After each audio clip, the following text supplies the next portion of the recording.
दरख्तों और रोशन फूलों से भरे एक रंग बिरंगे जंगल में पूली नामी एक छोटा सा तोता रहता था।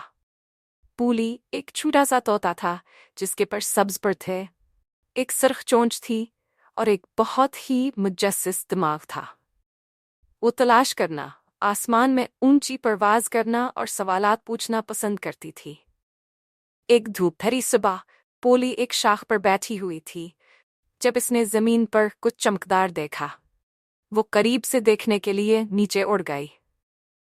ये एक सुनहरी कलीद थी। ऐसी खूबसूरत चाबी कौन खोएगा?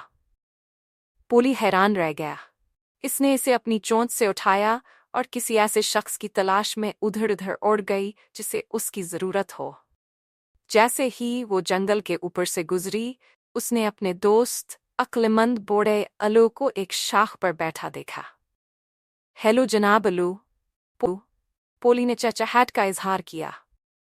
मुझे ये चाबी मिल गई। क्या तुम जानते हो कि ये किसका है? अलू ने अपनी बड़ी बड़ी आंखें बंद किए और एक लम्हे के लिए सोचने लगा। मुझे नहीं मालूम पोली, लेकिन आपको बड़े शेर से पूछना चाहिए। वो हमेशा यहाँ के आसपास की चीजों के इंचार्ज हैं। पोली ने सर हिलाया और शेर को तलाश करने के लिए उड़ गया। उसने इसे दी के करीब तैरते हुए पाया। उसका सुनहरी माने धूप में चमक रहा था। हेलो जनाब शेर, पोली ने सलाम किया। मुझे ये चाबी मिल गई। क्या तुम जानते हो कि ये क्या खिलता है? शेर फैल गया और झूमने लगा।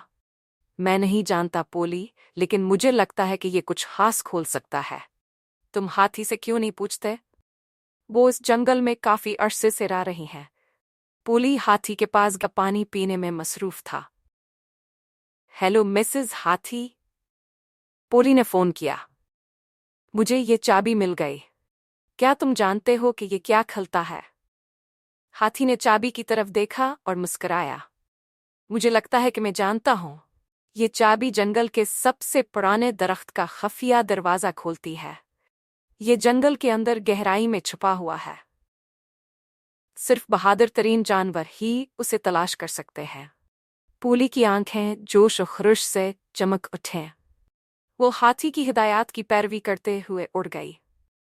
थोड़ी देर के बाद वो एक बड़े पुराने दरख्त पर पहुंच गई।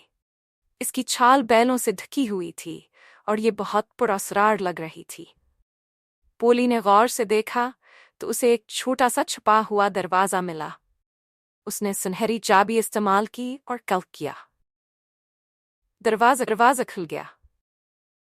अंदर पोली को जंगल में मुख्तलिफ परनंदों के चमकते जवाहरात और चमकदार परों से भरा एक खूबसूरत खजान हमला। पोली हैरत से झूमाठी। इसे एहसास हुआ खजाना सोना या ज़ीवरात नहीं था, बल्कि इससे कहीं ज्यादा खास चीज थी। जंगल में रहने वाले तमाम जानवरों की यादें और दोस्ती। पोली ने अपनी हमदर्दी पर फख्र महसूस करते हुए सीना बंद कर दिया। वह वापस अपने दोस्तों के पास चली गई जो बड़ी आंखों से इसका इंतजार कर रहे थे। पोली, क्या तुम्हें ये मिल गया? मिस्टर ओवल ने पूछा। मैंने किया, पोली ने चहचहाहट का इजहार किया। खजाना वो नहीं है जिसकी मुझे तवक्को थी। ये हमारे जंगल को एक दूसरे के साथ बांटने की खुशी है। इस दिन के बाद से पोली ने कभी सवाल पूछना बंद नहीं किया, लेकिन इसने ये भी सीखा कि कभी कभी बेहतरीन खजाना वो दोस्ती होती है जो हम बना, और वो कहानियां जो हम शेयर करते हैं। और इस तरह पोली तोता जंगल में सबसे ज़हीन परिंदा बन गया, जो जस्सिस और खुशी से भरे दिल के साथ अपनी अगली मुहिम जुई के लिए हमेशा तैयार रहता है।